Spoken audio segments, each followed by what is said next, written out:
Hello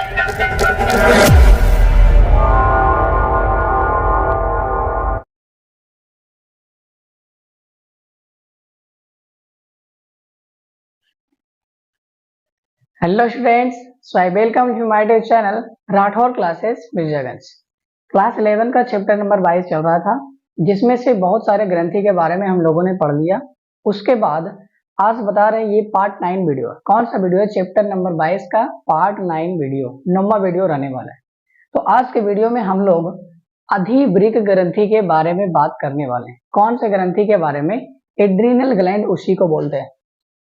English में adrenal gland और हिंदी में अधिवृक्क ग्रंथि। क्लियर है?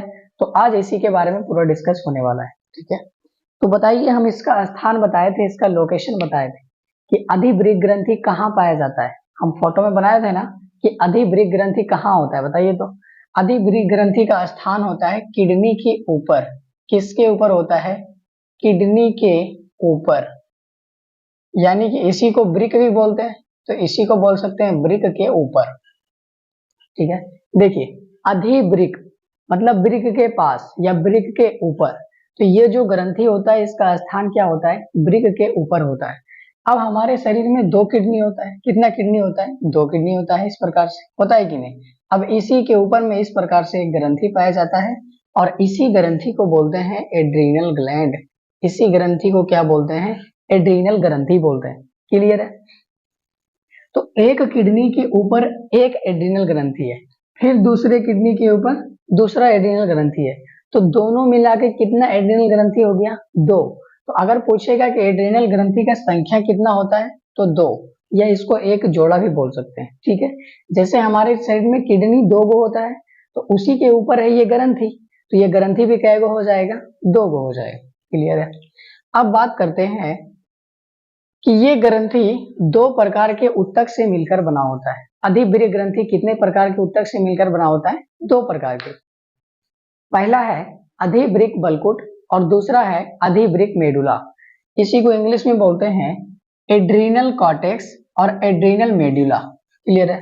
तो ये क्या हुआ, ये जो अधिवृक्क ग्रंथि है, ये 2 प्रकार के ऊतक से मिलकर बना होता है।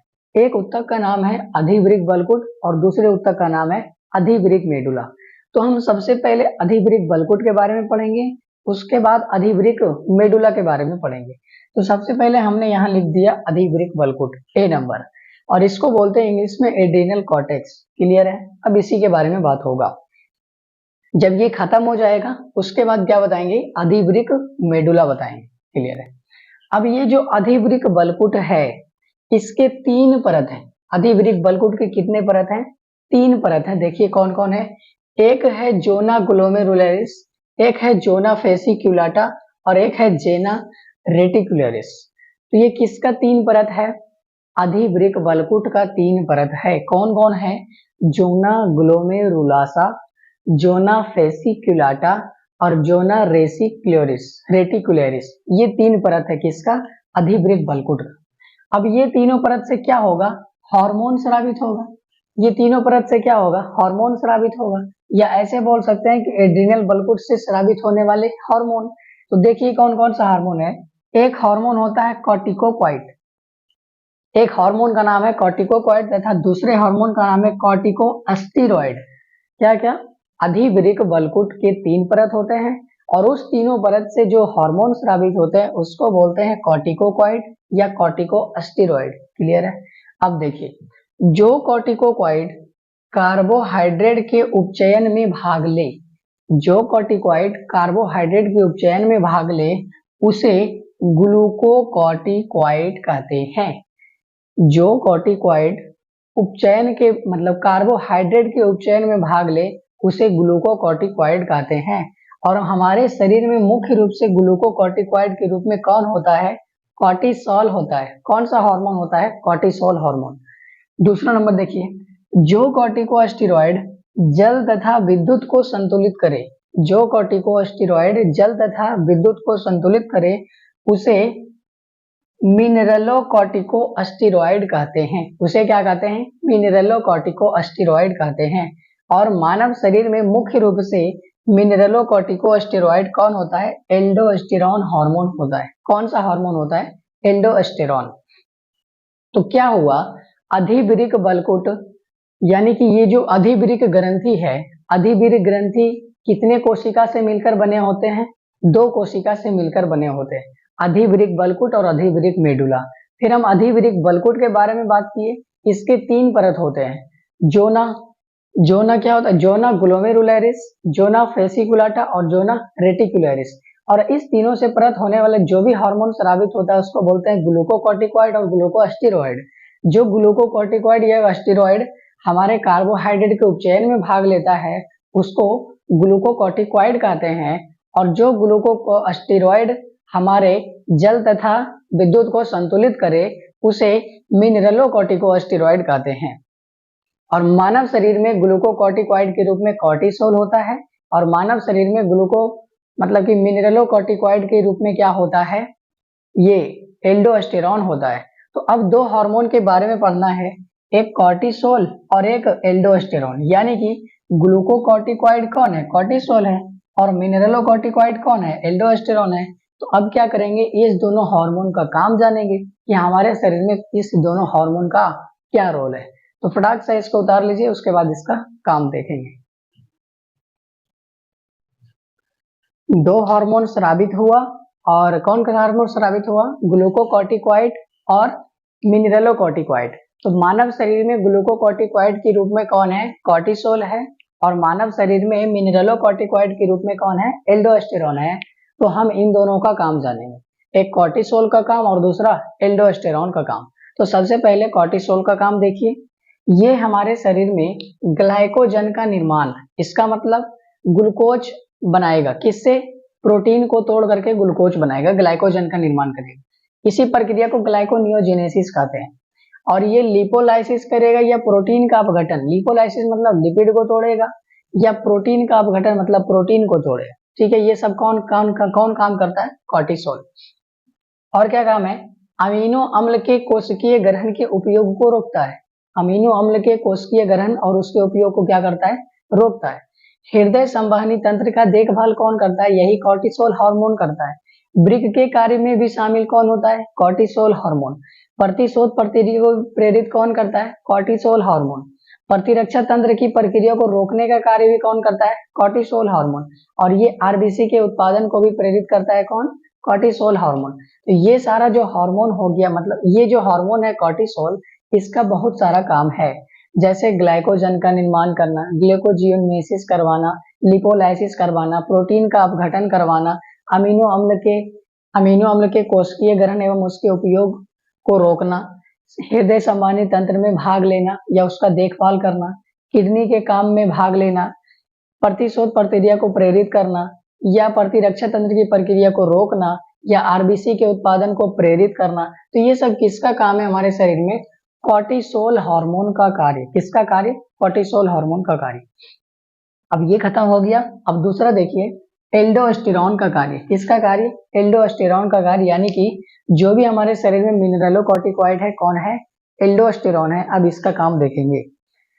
इसका काम बड़ा सिंपल है, यह मुख्य रूप से वृक्क के नली पर कार्य करता है। यह मेनली किस पर कार्य करता है, वृक्क के नली पर, यानी कि कलेक्टिंग डक्ट हो गया या डीसीटी हो गया, ये सब नली पर काम करेगा।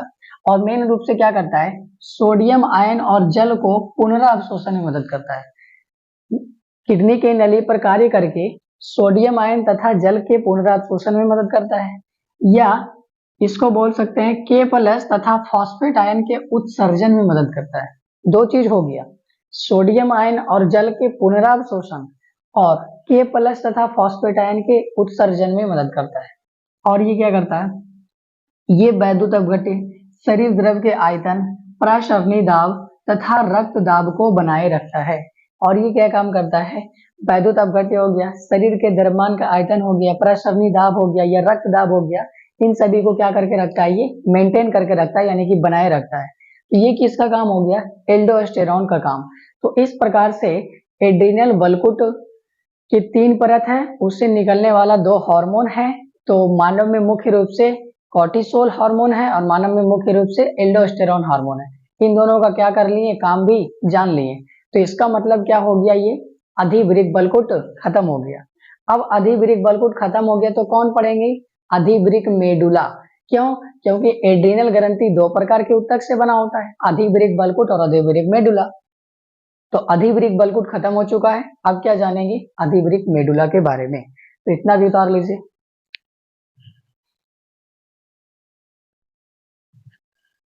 अब इसका दूसरा भाग बचा हुआ है, कौन सा भाग? अधिवृक्क मेडुला वाला भाग। ये बहुत ही छोटा है और ये भी दो हार्मोन निकालता है। ये भी कितना हार्मोन स्रावित करता है? दो हार्मोन। एक हार्मोन का नाम है एड्रिनलिन, इसी को एपिनेफ्रिन भी बोल सकते हैं, और दूसरा हार्मोन है नॉर एड्रिनलिन, इसी को नॉर एपिनेफ्रिन भी बोल सकते हैं। मतलब दो ही हार्मोन है, इसका दो नाम है। क्लियर है? एक हार्मोन का नाम है एड्रिनलिन और दूसरे हार्मोन का नाम है नॉर एड्रिनलिन। और इन दोनों हार्मोन को सम्मिलित रूप से, इसका कहने का मतलब क्या हुआ कि जैसे हमारे स्कूल में क्या होता है, बहुत सारा कक्षा होता है, 1 2 3 4 5 मिला करके, तो सबको मिला करके क्या क्लास बोलते हैं? नहीं, क्या बोलते हैं? वर्गों का समूह बोलते हैं, या पूरे को क्या बोल देते हैं? स्कूल बोल देते हैं। उसी प्रकार से ये दोनों हार्मोन है अलग अलग, ये एड्रिनलिन है और ये नॉर एड्रिनलिन है।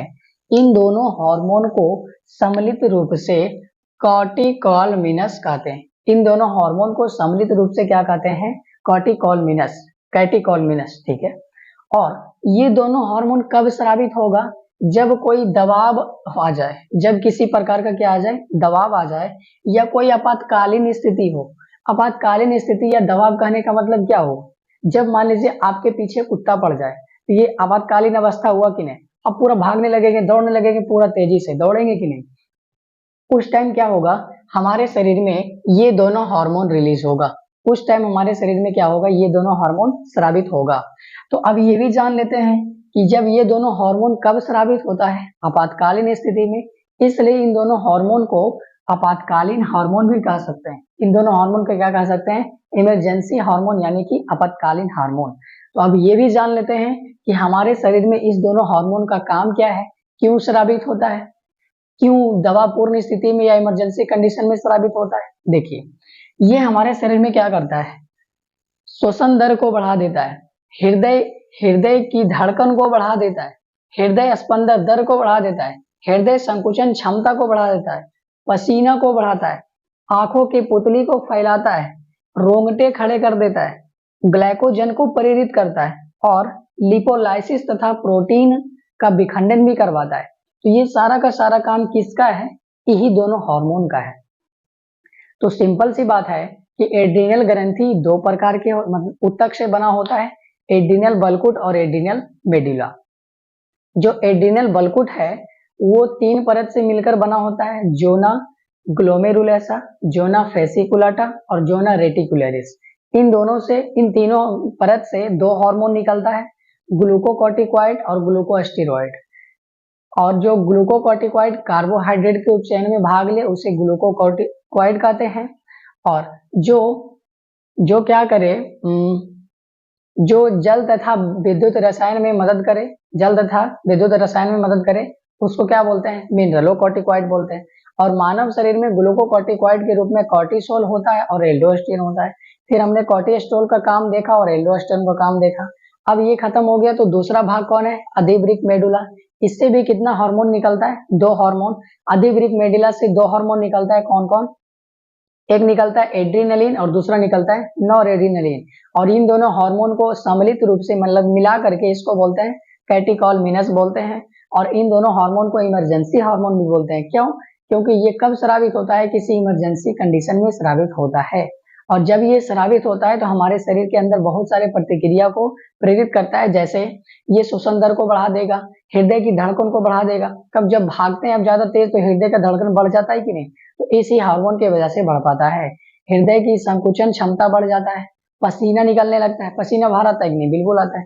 रोंगटे खड़ा हो जाता है, आंख का पुतली फैल जाता है, और बहुत सारी चीजें होता है। ग्लाइकोजन को भी प्रेरित करता है जिससे रक्त में ग्लूकोज की मात्रा बढ़ जाता है। तो ये सब किसका काम हो गया? नॉर्मली ये हो गया ये दोनों हार्मोन का काम, इमरजेंसी हार्मोन का काम, या इसी को बोल सकते हैं कैटिकॉलमिनस का काम। ठीक है। तो इस प्रकार से अधिवृक्क ग्रंथि क्या होता है? समाप्त होता है। तो ये आपका 9वां वीडियो था, समाप्त हो गया है। आगे लगभग एक दो और वीडियो आएगा जिसमें क्या हो जाएगा, हमारा पूरा चैप्टर खत्म हो जाएगा। ओके, तो इसी प्रकार बने रहिए हमारे साथ, मिलते हैं अगले वीडियो में, तब तक के लिए धन्यवाद। इसको उतार लीजिए।